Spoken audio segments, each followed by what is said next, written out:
नमस्कार दोस्तों, बिल्कुल लेटेस्ट टॉपिक है वक़्फ़ एक्ट। इस चीज़ को पार्लियामेंट में आज इसको लेके काफ़ी हंगामा हुआ लवा और अपोजिशन ने वो आउट भी किया। देखेंगे, एक जॉइंट पार्लियामेंट्री कमेटी बनाई गई थी इसको डिस्कशन करने के लिए। और जॉइंट पार्लियामेंट्री कमेटी के जो हेड थे वो थे जगदम्बिका पाल इसके हेड थे। ये फाइनली आज रिपोर्ट सौंपी गई और इसको स्पीकर ने एक्सेप्ट भी कर लिया है, लेकिन फिर भी अपोजिशन का ये कहना है कि उनके जो डिसेंडिंग नोट्स उन्होंने दिए थे जिन पे वो एग्री नहीं कर रहे थे, वो नोट्स हटा दिए गए।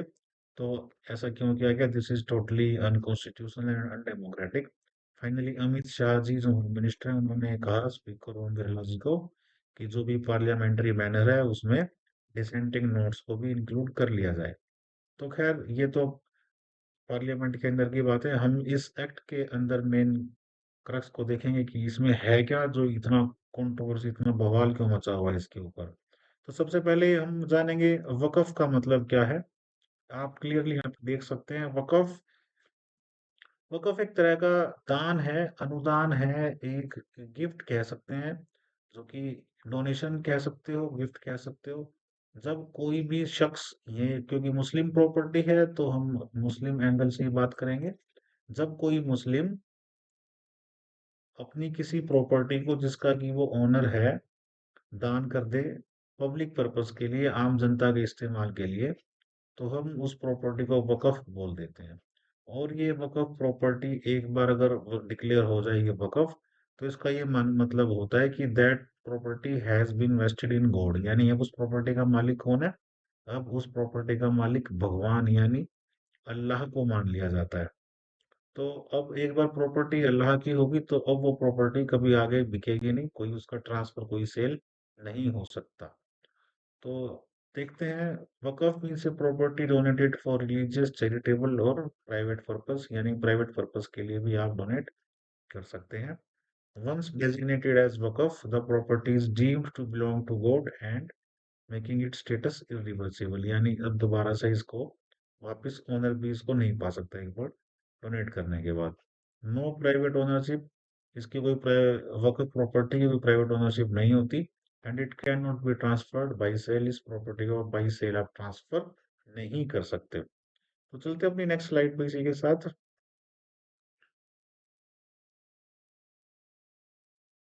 अब जो चेंज है वो क्या है इसमें? सबसे पहले तो नाम चेंज कर देंगे इसका। वक़्फ़ एक्ट जो है उसका नाम चेंज करके unified waqf management empowerment efficiency development act, ये नाम इसका हो जाएगा। अभी तक ये केवल वक़्फ़ एक्ट है। 1923 में इसको इनेक्ट किया गया था ब्रिटिशर्स के द्वारा, प्री कॉलोनियल इरा में। उसके बाद इंडिपेंडेंस के बाद 1950 में इसमें कई अमेंडमेंट हुई, लेकिन फाइनली अब इसको 2024 में लेके आया गया। और काफी स्टिफ ऑपोजिशन के बाद इसको एक ज्वाइंट पार्लियामेंट्री कमेटी को रेफर किया गया कि वो ज्वाइंट पार्लियामेंट्री कमेटी में ओपोजिशन के भी मेंबर होते हैं और रूलिंग पार्टी के भी, यानी इसमें बीजेपी के भी मेंबर हैं और कांग्रेस के भी। उसके अलावा जो भी अपोजिशन पार्टी हैं उनके मेंबर जेपीसी के अंदर होते हैं। तो इस जेपीसी के हेड मैंने बताया जगदम्बिका पॉल, इन्होंने अपनी आज रिपोर्ट सौंपी है उसको लेके जो भी इशू हुआ। तो अब देखते हैं इसके अंदर चेंजेस कौन कौन से हैं। नेक्स्ट चेंज है कि only individual with lawful ownership, यानी जब भी कोई वक़्फ़ क्रिएट करेगा तो वो उसका लॉफुल ओनर होना चाहिए। अभी पहले पास्ट में ऐसा देखा गया है कि अनक्लियर होते हैं कि ओनर कौन है प्रॉपर्टी का, और वो फिर डिक्लेयर हो जाती है। फिर एक्चुअल ओनर निकल के आता है, फिर वो क्लेम करते हैं अपनी प्रॉपर्टी को। उससे अननेसेसरी लिटिगेशन बढ़ती है। हालांकि इसका जो डिसीजन होता है वो वक़्फ़ बोर्ड बना रखा है वही करता है, उस पर भी हम आगे आएंगे। Property is declared as Waqf whether before or after the act's enforcement cannot include government land, यानी ऐसी प्रॉपर्टी जो कि सरकार की प्रॉपर्टी है वो वक़्फ़ डिक्लेयर नहीं हो सकती, और अगर डिक्लेयर हो गई है then they shall cease to exist as waqf property. तो ये बड़ा डेंजरस और बड़ा ही फार कॉन्सिक्वेंसेस होने वाले हैं इस प्रोविजन के, अगर ऐसा हो गया तो बहुत सारी प्रॉपर्टी ऐसी होंगी जो गवर्नमेंट लैंड पे होंगी और वक़्फ़ होंगी, लेकिन सरकार उनको छीन सकती है, उनका वक़्फ़ का स्टेटस रिमूव कर सकती है। पावर टू डीसी, जैसा कि हमने बताया वक़्फ़ बोर्ड एक बना हुआ है अभी, सारे के सारे फैसले वक़्फ़ बोर्ड ही करता है।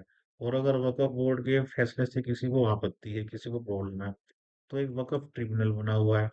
वो वक्फ ट्रिब्यूनल में जाके अपनी अपील फाइल कर सकता है। अब मान लो ये कोई एक्स पर्सन है, ये इस किसी प्रॉपर्टी ए प्रॉपर्टी को क्लेम करता है कि ये मेरी है, लेकिन वक्फ बोर्ड का कहना है कि ये प्रॉपर्टी तो वक्फ की है। एक्स कहता है ये प्रॉपर्टी मेरी है, तो एक्स के पास क्या रास्ता बचा? एक्स के पास ओल्ड एक्ट के हिसाब से तो वकफ ट्रिब्यूनल में जाने का रास्ता बचता है। और अगर एक बार वकफ ट्रिब्यूनल ने बोल दिया कि ये प्रॉपर्टी जिसको एक्स क्लेम करता है, ये प्रॉपर्टी वकफ बोर्ड की ही है, तो अब एक्स के पास कोई रास्ता नहीं है, इसकी प्रॉपर्टी खत्म हो, कोई अपील का राइट ही नहीं है। लेकिन अब जो नई एक्ट के अंदर प्रोविजन डाला गया है उसमें ये है कि वक्फ बोर्ड की जगह फैसला कौन करेगा? अब डिस्ट्रिक्ट कलेक्टर फैसला करेगा कि प्रॉपर्टी वक्फ है या फिर नहीं है। और अगर डीसी के ऑर्डर से किसी को दिक्कत है, कोई क्लेमेंट है जैसे एक्स, यहाँ पे डीसी की ऑर्डर से भी इसको प्रॉब्लम है, डीसी ने बोला यस वक्फ प्रॉपर्टी है, लेकिन एक्स को प्रॉब्लम है, तो एक्स अब आगे अपील कर सकता है। उसके लिए कोर्ट बने हुए हैं अलग अलग, सिटी कोर्ट है, डिस्ट्रिक्ट कोर्ट है, उसके बाद फिर हाई कोर्ट भी है। हाई कोर्ट तक आराम से अपील इसमें कर सकते हैं। तो ये एक बड़ा, इसके अंदर काफी बड़ा चेंज है यहाँ पे। उसके बाद eliminates the concept of Waqf by use. Waqf by use क्या होता है? जैसे कोई प्रॉपर्टी अगर सालों साल दर साल लगातार रिलीजियस चैरिटेबल पर्पस में यूज होती आ रही है, तो लगातार यूज होने के कारण that property shall be deemed to be waqf. ये पुरानी एक्ट में प्रोविजन है। नई एक्ट में ऐसा कह रहे हैं कि नहीं, केवल यूज होती आ रही है इसका ये मतलब नहीं कि वो वक़्फ़ हो गई। अगर property as a waqf use होती आ रही है, वो कितना केवल उतना होना सफिशिएंट नहीं होगा, उसके लिए कोई ना कोई लीगल कागजात भी होने चाहिए। उस पे भी हम आगे डिस्कशन करेंगे। नेक्स्ट स्लाइड पे चलते हैं।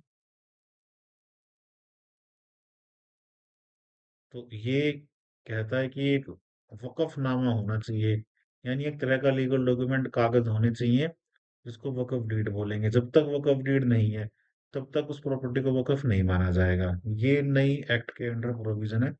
और ऐसी बहुत सारी प्रॉपर्टीज हैं जिनका कोई कागजात है ही नहीं। कितने सारे ऐसे प्रॉपर्टी के ओनर हैं जो पुराने दादा परदादा की प्रॉपर्टी में बैठे हुए हैं, हालांकि ओनर है वो, जेन्युइन ओनर है पूरा पूरी तरह से, लेकिन फिर भी अगर कागज दिखाने की मांग करोगे तो कागज तो उनके पास भी नहीं है। तो ये भी एक बड़ा फार रीचिंग कॉन्सिक्वेंस वाला प्रोविजन हो सकता है कि कागज की रिक्वायरमेंट होना किसी भी प्रॉपर्टी को वकफ डिक्लेयर होने के लिए। नेक्स्ट, स्टेट वक्फ बोर्ड में now have non Muslim COs. ये भी, अगर नॉन मुस्लिम्स भी इसके अंदर आ सकते हैं वक्फ बोर्ड के अंदर। उसके अलावा कम से कम 2 नॉन मुस्लिम मेंबर होने ही चाहिए, ये रिक्वायरमेंट है। और वुमेन, अभी तक वुमेन को कोई इसके अंदर प्रोविजन नहीं है एंट्री का, लेकिन अब वक्फ बोर्ड में वुमेन की भी मैंडेटरी इंक्लूजन होनी चाहिए। ये भी एक, काफी लोगों को नहीं पसंद आ रहा है ये, वुमेन मेंबर वाला भी और नॉन मुस्लिम मेंबर वाला भी वक्फ बोर्ड में। अब जो सपोर्टर हैं वो क्या बोलते हैं इसको लेके कि मॉडर्न टाइम के हिसाब से मॉडर्न लॉ होनी चाहिए। तो सपोर्टर क्या बोलते हैं इस बिल के, जो अमेंडमेंट करने वाले सपोर्टर हैं? Reforms will enhance governance. इससे गवर्नेंस में हेल्प मिलेगी, फायदा मिलेगा। कर्ब एनक्रोचमेंट्स, जो इलीगली कब्जा करके बैठे हुए हैं या जो आगे बैठ सकते हैं, उनको रोका जा सकता है। प्रिवेंट मिसयूज ऑफ प्रॉपर्टीज, इनका मिसयूज हम रोक सकते हैं। Central oversight and empowering collectors, यानी कलेक्टर को अगर पावर मिलती है तो उससे government aims to make work of management more accountable. Work of management और ज्यादा अकाउंटेबल होगा, ये इनके सपोर्टर्स का कहना है। वहीं जिनको डर है इस बात का कि ये कहीं नुकसान ना कर दे नई अमेंडमेंट, तो उन वो किस चीज के सपोर्टर हैं, और मतलब वो किस चीज के अगेंस्ट में कि भाई वक्फ इंस्टीट्यूशन, अभी वक्फ बोर्ड की पावर ही अब छीन लोगे तो फिर वक्फ बोर्ड का मतलब क्या बना? वक्फ इंस्टीट्यूशन की ऑटोनॉमी खत्म होगी इससे। सेंट्रलाइज कंट्रोल, कंट्रोल सारा डीसी के हाथ में आ जाएगा। या फिर जो चैनल है प्रॉपर बने हुए, हाई कोर्ट हो गए, रेवेन्यू कोर्ट हो गए, सिटी कोर्ट हो गए, डिस्ट्रिक्ट कोर्ट हो गए, उनमें चला जाएगा कंट्रोल। और ऐसे में मुस्लिम कम्युनिटी पूरी तरह से साइड लाइन हो जाएगी, दरकिनार कर दी जाएगी, मार्जिनलाइज हो जाएगी। They argue that worker property is meant for religious social welfare may lose their intended purpose। अगर worker property जिस चीज के लिए मेन बनाई गई है, वो उसका पर्पस ही फेल हो जाएगा। तो ये इनके आर्गुमेंट्स अगेंस्ट वालों के, जिन्होंने पॉइंट सामने रखे हैं। तो देखते हैं। खैर अभी तो बिल पार्लियामेंट में एक्सेप्ट तो हो गया है, पास होना बाकी है, दोनों हाउसेज में पास होगा, उसके बाद फिर साइन होंगे। Let's see what happens next. तब तक आप वीडियो के लाइक करिए, सब्सक्राइब करिए और जुड़े रहिए। Thanks every